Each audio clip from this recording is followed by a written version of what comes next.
I just want to kick things off with well, I still find it amusing, a little story. And you know, sometimes you go to a function like this, and you walk in, and you know, you can hear people whispering, and they, geez, that guy looks familiar. Yeah. Is he off Shortland Street? No, I don't think so. Was he an All Black? No, but he looks fit enough.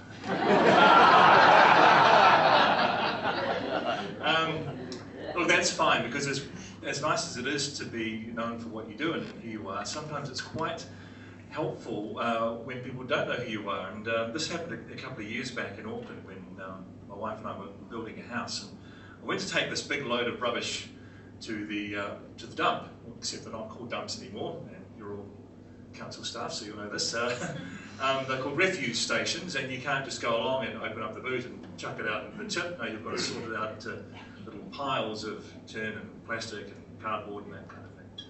So oblivious to all of this, I rock up there, open up the boot and chuck it all into the tip. Well, no sooner had that first load of rubbish left my fingertips when I spied the employee in her orange boiler suit steaming towards me from the other side of the tip and giving me absolute what for, because I hadn't, you know, sorted it out of the little pile. So much so that the guys either side of me kind of looked around to see what all the commotion was about.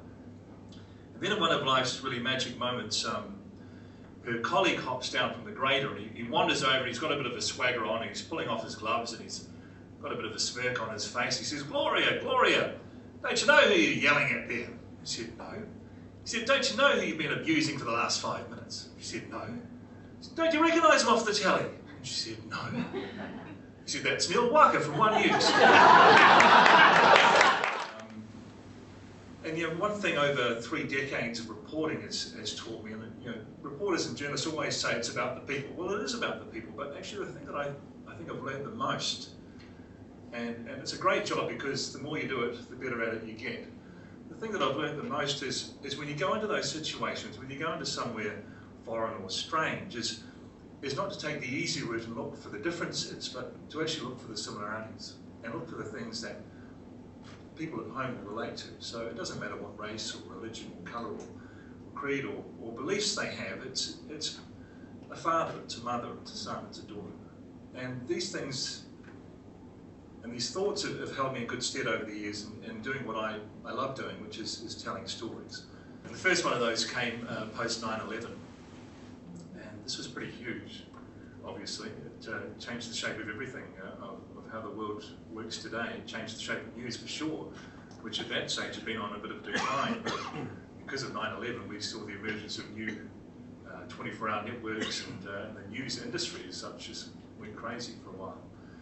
We looked at it at TV3, we looked at our resources, and we knew that the Americans would be going into Afghanistan seeking retribution. And so what we had to decide to do was how would we cover that, and how would we best spend our resources.